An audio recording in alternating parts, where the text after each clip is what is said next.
So I've just been watching Sydney Watson, which is this woman on YouTube, and I totally get what she's saying about accents because I grew up on Sydney's northern beaches in a place called Scotland Island, which is spelled ISLAND, as in Ireland, a piece of land surrounded by water. It's up near Mona Vale, Palm Beach area if you want to have a look on the map, on Google Maps. And basically, and I know I say a lot, it's just typical 90s speak, Anyway, so yeah,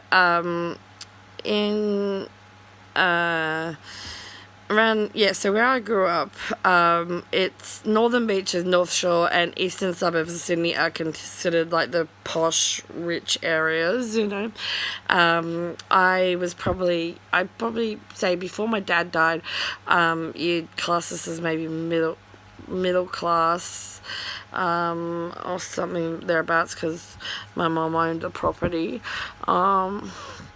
and after dad died, probably poor, because mum had to get government assistance even though she worked part-time, and she worked on the ferries where I grew up, and so I was saying about the reason why I mentioned about home and away is because I kind of feel like Alpha Stuart is a little bit based on my grandfather, because my grandfather did a lot for the Rotary and Surf Life Saving Club in Newport, and there's actually a plaque that was named in his honour. There's a park with a plaque, sort of thing. Named in his honour whilst he was alive, but he's passed now, of course. And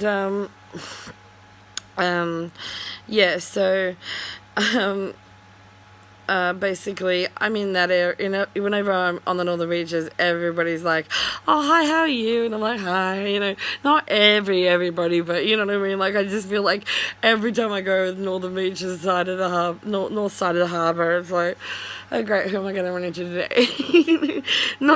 Don't get me wrong, I love seeing all my old friends, but it's like sometimes like, oh, I don't want to see you, but it's like, we all have those problems when we go back to where we grew up, but anyway, I love seeing the people that I've known since I was a kid, but anyway, I love catching up with old friends,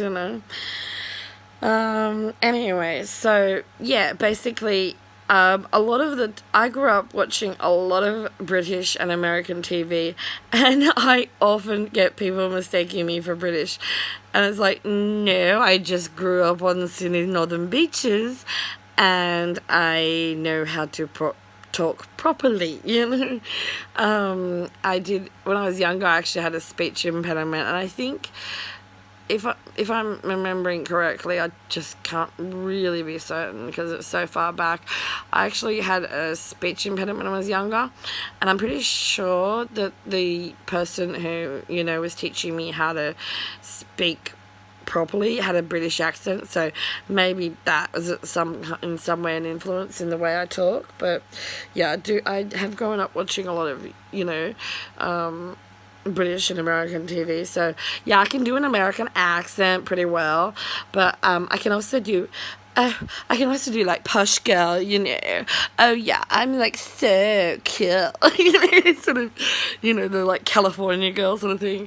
But I can also do, I often very much sound like posh British person, which I call my posh Northern Beaches girl, thing, because yeah, that's the area I grew up in, and yeah,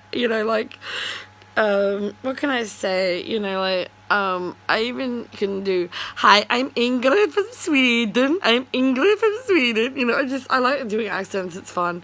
But it's like, yeah, the amount of times that people mistake me for British is ridiculous. It's like, no, I'm not British. I was just brought up properly and learned how to talk properly. Like, you know, like most people in rich areas do, whether you're rich or poor. I went to a private school for a short time before my dad died, and then I went to public school. But even public school on the Northern Beaches is probably just a little bit better than the rest of Sydney, you know, because of you know, being on the Northern Beaches, you know, just for the fact that it is a rich area. And so, you know, like, I remember we had, you know, computers in my school in year 5, and like, I was speaking to somebody who, in my area where I live now, I live in Riverwood now, and they didn't even get, like, it took forever for, you know, the rest of Sydney to get, you know, computers in the school. Like, I was 11 when they bought oh my god, I don't want to give my age away, but anyway, it was in 90, what was that, 1993, we got computers in school in my year 5. And from then on, every year at every school I was at, and like, I went to 4 different high schools. I was not the best student. I like learning, but I am a crap student, and teachers hate me. So anyway, I have behavioural problem issues. Anyway, I'm pretty sure I've got ADHD, but anyway, so yeah, basically, yeah, I was, when I say I'm not the best student, I'm just not great at studying.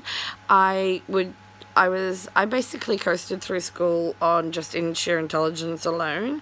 So that's why, like, I'm the age I am now, and I'm having to learn how to actually study, because I didn't have to when I was at school. I just, I actually, like Eminem said, I literally guessed a test in year 9 and passed. Came third in my class, actually. So yeah, that was my year 9 science, and feel free to subpoena my, you know, feel free to subpoena my school records. They'll speak for themselves. I was generally in every subject except for math, because I'm human. I'm not perfect, you know. I'm just very intelligent. My parents had my IQ tested at 4.5, and at 4.5 I could do the work of a 5.5, 6-year-old. So yeah, is it any wonder that I mucked up when I was born? You know, so, you know, like, I tested very well, but I was like the worst student. I would sleep in class. I was late to school. That's what I mean by I was the worst student. I never did homework. I only did required assignments, you know, and that was only in the later years. It was like, you have to do this, it's part of your mark. Okay, I'll do it. This better be a part of my mark. I don't want to have to do an assignment that's not actually going to be part of my mark, you know? Like, that was my attitude to studying back when I was in primary school and high school. It's like, my mum didn't see the point of homework, and I didn't see the point of homework. It's like, yeah, I'm an above average reader, and I was an above average reader. I was the geek that, you know, I was such a geek back then that, like, at my local public library, when I was in primary school, I was reading from the young adult section. As a teenager, you know, young adult, I was reading from the adult section, and I carried a pocket dictionary around so that whenever I got to a word I didn't know, I could find out what the meaning of that word was. That's the geekiness of me. I've always had good vision, so never fit the, you know, true geek form sort of thing. I've always been a rebel geek, you know, one of these rebel geeks, you know. I don't look like a typical geek, but I am totally a geek. Like, I'm an iPhone user. owner, you know, iPhones don't even come with a manual, and I figure that crap out, you know. I can, you know, show people how to use things without even reading. Like, I can show people how to use a washing machine or things like that without not having to do a whole lot of reading. It's like, washing machine, do this, do that, do that. It's like not really hard, but anyway, I understand for some people, and especially older people, it is hard to understand how to work modern technology. But I'm a Zennial, which I was so I was so relieved when I found out, because like I always felt like a more like a Gen X, but I'm tech savvy like a millennial, so it was like, I'm a Zennial. That makes more sense. Between those of us born between 1977 and 1983, we're a part of a little micro generation, the Zennials. Awesome. We can remember how to use a rotary phone, but we can use a smartphone. We remember how to use cassette players, but we know how to use iPods and things. You know, so mixture of both, best of both worlds, you know. Old school and new school. So yeah, basically, I'm a little bit of sometimes I can be a little bit of an old-fashioned girl, you know, a bit old school, but that's probably also to do with the fact that I have a lot of older friends and older parents and everything. But yeah, so basically, see, the thing is, what do you call it? So basically, when it comes to accents, if you are of English speaking, it depends on so many factors as to what kind of accent you have. I mean, sorry, sometimes I talk a bit boganish, because anyway, a little bit influenced, you know. But yeah, basically,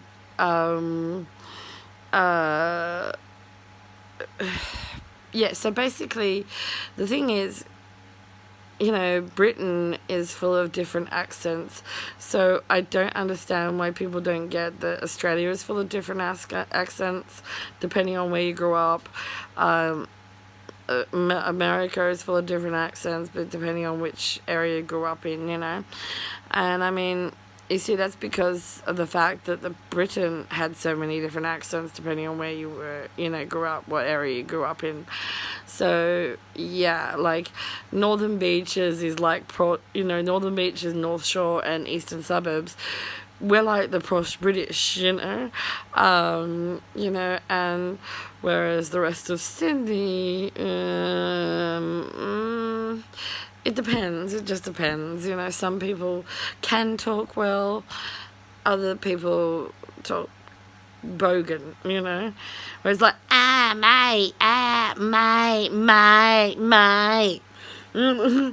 It's like, yeah, no. You know. And things like that. You know, sorry, I can't help it. As much as I'm an Australian, I love eating Vegemite. I'm a happy little Vegemite, and you know, things like that. That's one thing I get sick of, is how people say, "Oh, that's un-Australian." Like, I don't like sport. That doesn't make me un-Australian. That just makes me a more cerebral person, you know. Stop saying things are un-Australian. It's like, I was born here. I'm third generation. I think I'm about third generation on my mum's side and fourth generation from my dad's side, you know, Australian. So my mum and dad were born here. Their parents were born here, you know. And it's like, how dare you call me un-Australian when I'm very much Australian in many respects. I just don't like sports. I'm not a sporty person. Look at me. Okay? I have done sports, but I don't see the obsession with watching them on television. I have done many sports. When I was younger, when I was, you know, a lot skinnier, because it wasn't until puberty hit that I gained the weight. But as people who grew up with me will vouch for, I was a skinny kid, and I was never a fast runner, never a fast swimmer. I was built for endurance. I'm one of those people built for endurance. You know, we did surf survival in year 4, 5, and 6, which taught us how to get ourselves out of a rip. And thank God we learned that stuff, because when I was like a teenager, I used to go to Queenscliff, and I used to have a rollerblade at the skate park, and then I'd go and have a bodyboard at the Queenscliff Beach, because I just rollerblade through the park. And this was the 90s. Rollerblading was cool back then. Anyway, and so I'd rollerblade through and I'd and so yeah, I'd have a bodyboard, not boogie board. It's not a boogie board, it's a bodyboard. Thank you very much. Anyway, and yeah, basically,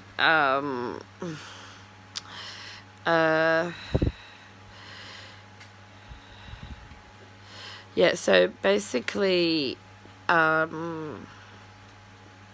sorry, my mum's in the kitchen, it's distracting me. So where was I saying? Yeah, depending on, my mum's had to move in with me because of her ill health anyway. Kind of ruined the video there by coming in anyway. Anyway, so basically, yeah, it just depends on where you grow up in Sydney, you know. Oh, that's right, I was talking about people saying that, oh, you're Australian. Don't give me this bull crap, okay? I'm as Australian as the next person. As I said, like, when I was younger, like between 4 and 8, I did gymnastics and ballet. When I was 12, my mum bought me a mountain bike for my 12th birthday. I used to ride my bike. Basically, I've just and in year 9, I finally got to play netball on my school team. I was just very much a loner, so I guess that's probably why I'm not into a lot of team sports or anything. I was very much a loner. I always had friends, but it'd only be like 1 or 2 outside of school, you know, not really anybody in school until like year 7. I had a couple of friends at school. Year 8, pretty much the majority I was friends with in year 8, because it was a school for behaviour problem in children, so there was only about 10 of us anyway, 10 to 15 of us. Year 9, again, I was alone most of the time. Year 10, I finally went to the local high school, and a lot of the kids who'd bullied me when I was younger actually came up and apologised, and that's what I was hoping for. They apologised for treating me the way they did, because that's why I waited to year 10 to go to the local high school, because I was hoping they'd have a chance to mature. And the funny thing is, I actually in year 9, I actually had a teacher say to me, oh, act your age. And I'm like, what do you mean? And she's like, you act too mature. It's like, okay, crazy lady, whatever. Like, hello, it's not my fault that I've got older parents. All my friends were older than me, like, since I was 2. All my friends were older than me. So the majority were older than me. I've had, throughout my life, I have had some people that have been younger, because age is just a number. But yeah, the majority of my friends have always been older than me, so I've always run with an older crowd. So is it any wonder I've been more mature? Because that's the maturity level I was at, you know. These were my intellectual peers, you know. So yeah. Anyway, and yeah, so basically, a lot of them, who came, I appreciate those who came up and apologized for how they treated me as when I was in primary school. And the funny thing is, I used to always do the swim carnival and the little athletics carnival. I was never a fast runner. I was never a fast swimmer. We did surf survival in year 4, 5, and 6. I was definitely built way more for endurance than speed, because so basically, basically I figured that out because I was a strong swimmer, not a fast swimmer. I can walk great distances, but I just need to rest every now and then. So yeah, definitely built more for endurance than speed. And my fight or flight instinct is so heavily weighted to fight, because thank God my dad taught me how to box since I was 3, and I was the only girl get this, I was the only girl in year 9 to pick martial arts as my summer sport. All the other girls, which I find so stupid, I couldn't believe how stupid they were. We grew up on the northern beaches. There are like 16 or more beaches on the northern beaches, and they chose to walk on the beach. Guess who was, as I said, I was the only one smart enough to do martial arts. What does that tell you about me? I think that speaks volumes, right? About my intelligence over everybody else. It's like only girl to pick, in year 4 and 5 and 6, when we did surf survival, I started developing boobs in year 5, and these idiots that I went to school with were like, oh, you're stuffing tissues down your bra. You know what I did when I got home? This is the geekiness of me. I got a bunch of tissues. I stuck them under the tap, and guess what? They shrunk. And I'm thinking, oh my, that's when I realized, don't listen to anybody. When you realize that you're smarter than everybody in your whole year, you're like, oh my God, I'm never listening to these idiots again. Because it's like, oh my goodness, you can't do a simple science experiment and work out that tissues shrink. So that should have clued you in that my boobs were real. Anyway, as I was saying, in year 10, a lot of them came up to me and said, they apologized for a thing. And the funny thing is, some year 7s actually tried to pick on me because when I was doing a swim carnival race, I was doing one of the swim carnival that year again, as always, and I could hear when I was doing the race, I could actually hear some people who must have gone to school. I went to school with when I was younger, and I could hear them going, "Go, you're coming in the usual place. You're coming in the usual place." And when I got out of the pool, and because it's like, so when I was actually swimming the race, I realized, oh, I'm either last or second last, and it's like when I finished the race, I'm like, woo, I beat one person. That was always my attitude. I beat one person. If I beat one person, I was happy, because I knew I wasn't fast. I didn't care. I was just having a swim. I liked swimming. Growing up on the island, I liked swimming. Duh. Anyway, so yeah, it was, I didn't get these kids that complained about, oh, I don't want to have to do this or that. It's like, just do it. It's a day off from school. Take the day off from school and have some fun, Anyway, life's what you make of it. If you don't bother to try and make it fun for yourself, you're never going to be a happy person.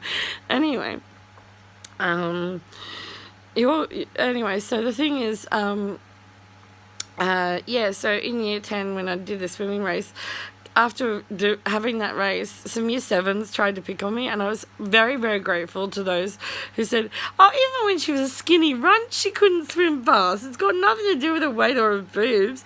She's just not fast, and it's like, like, I was like, oh, thank you guys, I appreciate that, you know, because it was like, oh my god, the people who used to pick on me were sticking up for me. How awesome is that, you know? Because it was like, yeah, like, you don't know what you're talking about. I was never fast. It was just like, you know, it was just not, speed is not my friend. No, I'm not, that's why I like, you know, things like cycling and cars, because I can go fast in them, you know. I've always been a little bit of a daredevil, but you know, yeah, like, I like going fast like everybody else, but I'm just not built for speed, you know. I'm built to stand my ground and fight, you know, and to, you know, go the distance, you know, endurance. That's what I'm built for. As I have a, even though you can't really see with the weight on me at the moment, I'm actually built, I've actually got what's known, when I slim down, you can see I've got smaller hips and wide shoulders. So, they try and call it the apple figure these days. I prefer to call it either the reverse pear or a cone figure, like an ice cream cone figure. So yeah, like, you know how the cone is like that sort of thing, so, you know, like that, so, you know, small hips, wide shoulders, you know, the triangle, the inverted triangle, you know, sort of thing. That's me. I have smaller hips and big shoulders, you know, wide shoulders. And growing up where I did, I'm pretty strong, because when you grow up on an island, you know, there aren't no weaklings on the island. You know, every kid grows up having to help their parents carry the groceries home and stuff like that. So, yeah, you just develop strength that way, you know, from lifting weight every day, you know. And so, yeah, this may look like fat to you, but that is actually like muscle, you know. Anyway, it's majority muscle, you know. My leg, I don't know if you can see that, my leg, that is mostly muscle. It's muscle.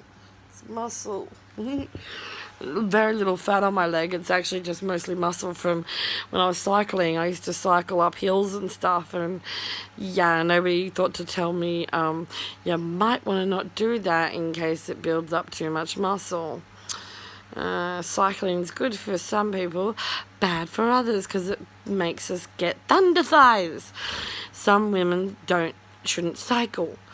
So yeah, anyway, so yeah, as I said, I did ballet and gymnastics when I was younger, so whilst I don't like watching a sport on television or watching any type of sport, whether it's in person or on television, I kind of always have been a little bit sporty. I've loved swimming, I've loved cycling, even though it was not the best sport for me because it ruined my legs, you know, it made them too bulky. As I said, that's why I think everybody should do like some kind of test. There are tests out there you can do to figure out which are better, which, you know, exercises are better, and which exercises you should avoid to not build up too much muscle in certain spots if you're a woman. Anyway, so yeah, basically, the reason why I don't like watching sports is because it interrupts. It used to when before Foxtel, Stan, and Netflix and all that.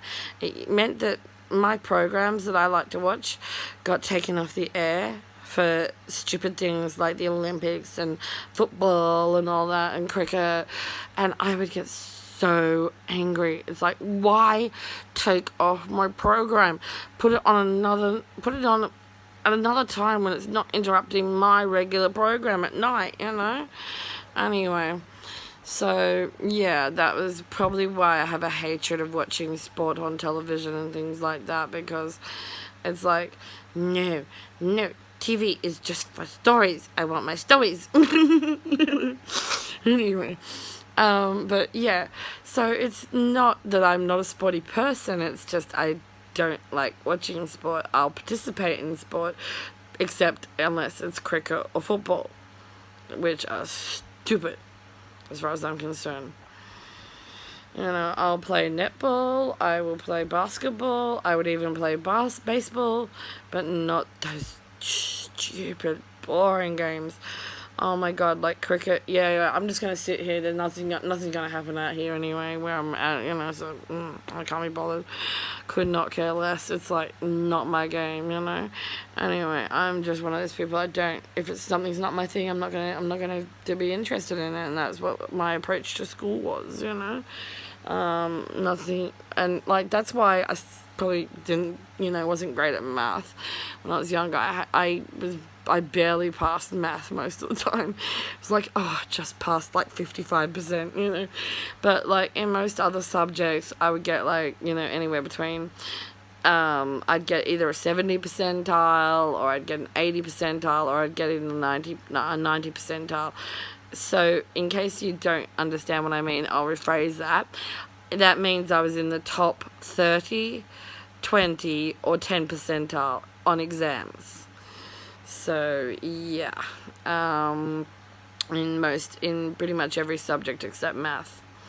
In fact, as I said, in year 9, I don't know if I said this yet or not, but because I've actually had to re-record this a couple of times, but in year 9, I actually literally, like Eminem said, I literally passed the test guessing in year 9. Came third top of my class in science. I'd been to half a year's worth of science. Yeah. It was like, I guessed, you know, because my teacher accused me of cheating. I'm like, no, I read, here's a tip. If you want to pass the multiple choice questionnaire, they're so easy to pass.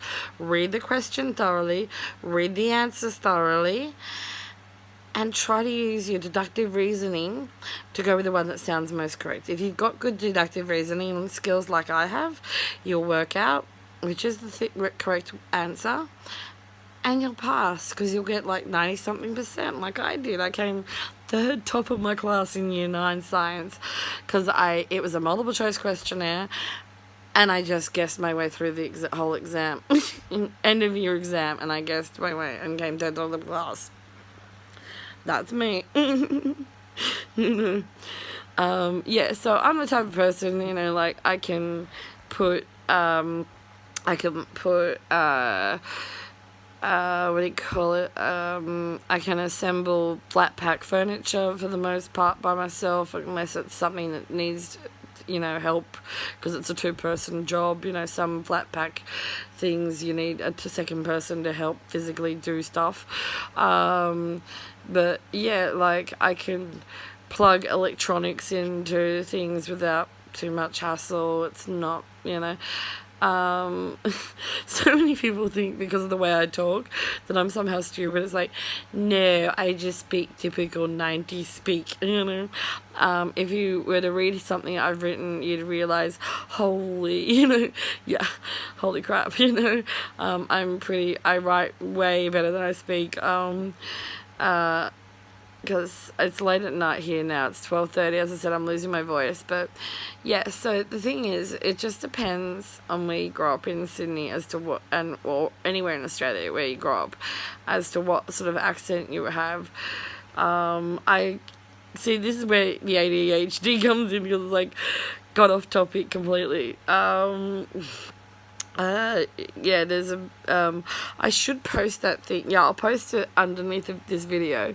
The difference between, what do you call it, normal storytelling, normal, you know, somebody normally talking, versus ADHD, you know, trying to recall something, you know.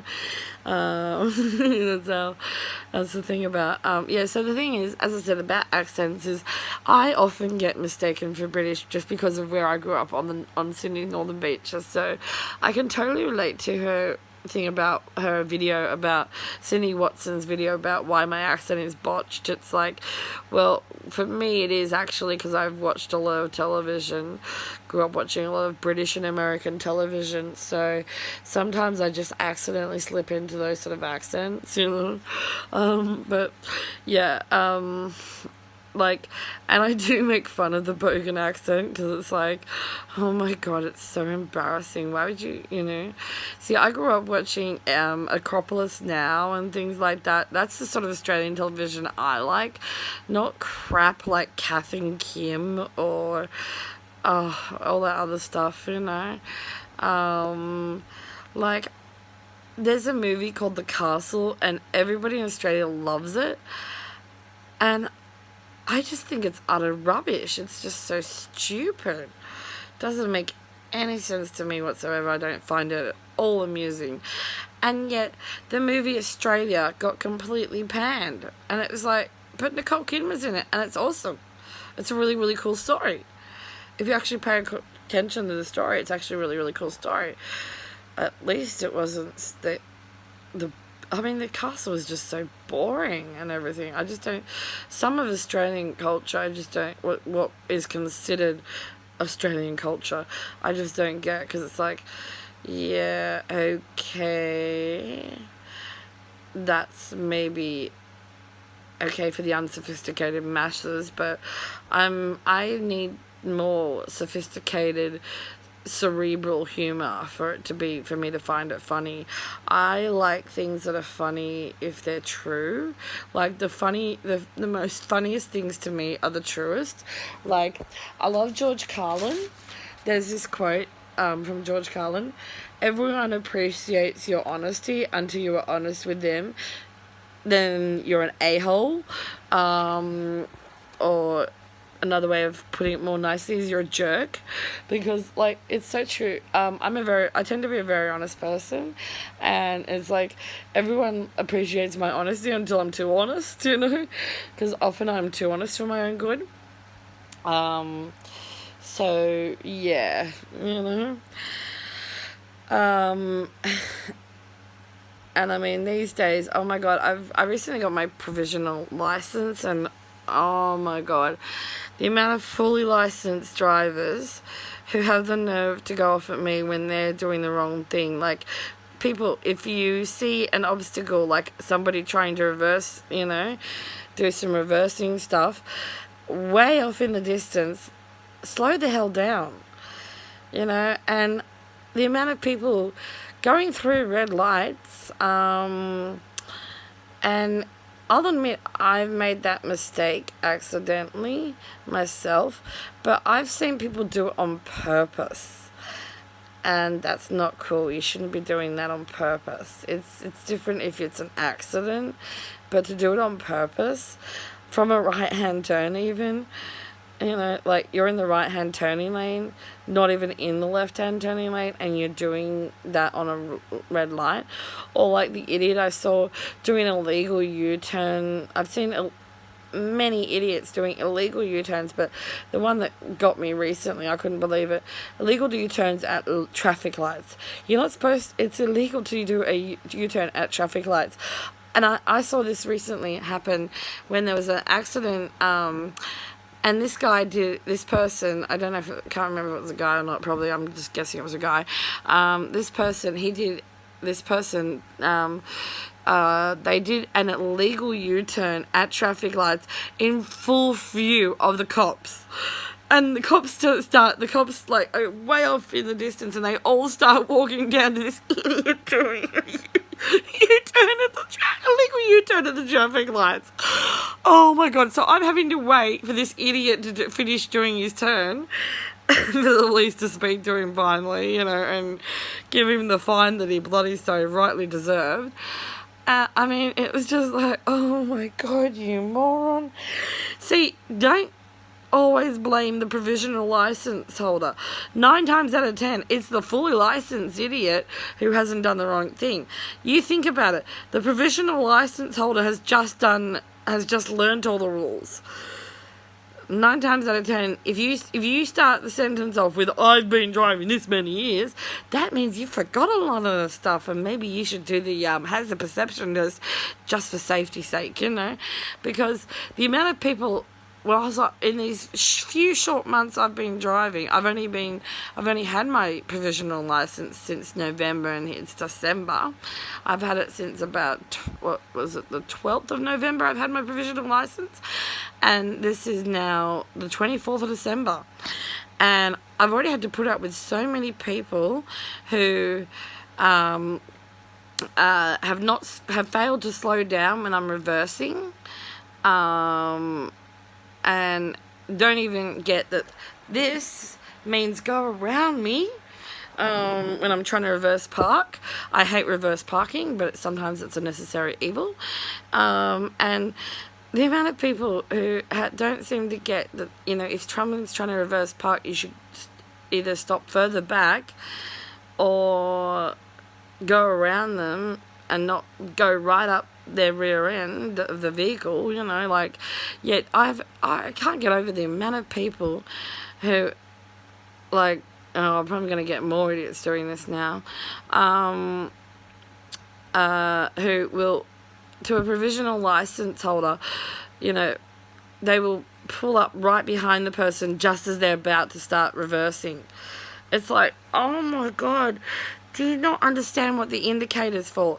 That's another thing. People not indicating. Oh my God, the amount of people who come into my lane without any indication and without a safe distance, doing it within an unsafe distance. I'm sorry, but people,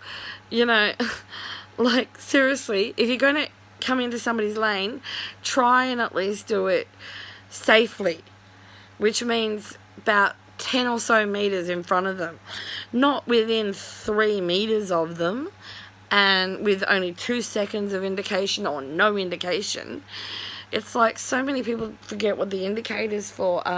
If somebody's got their, if there's a parking space and they've got their left indicator on, it means that they're trying to reverse park, and you might want to just hang back a bit so that person can reverse park, because they might have a difficult time reverse parking, and if the amount of people who've come right up the back of my vehicle just as I'm about to start reverse parking, or if, sometimes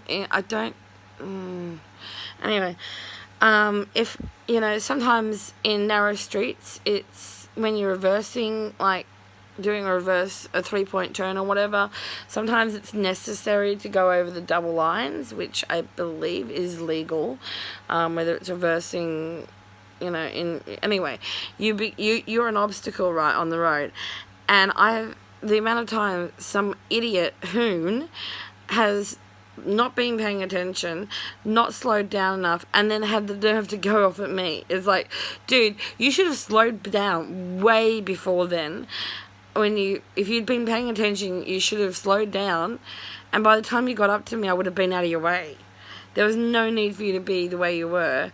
If you had just done the right thing and slowed down, by the time you got up to me, I would have been out of the way, if you hadn't been driving too fast and obviously not paying attention to what was going on in front of you, because these people have been, I say a mile off, but I don't know, at least maybe over 500 meters away, You know how you can even see from over that distance away that somebody's coming too fast towards you? You know what I mean? It's like, oh my God.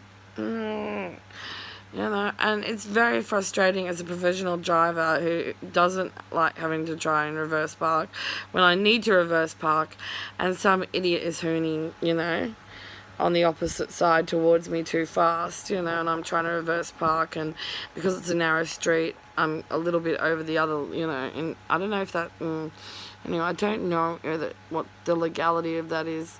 If you're a law enforcement officer, please feel free to contact me and let me know. I don't know. I can't remember if I've been trying to Google it to find out if that's legal or not. I just don't know.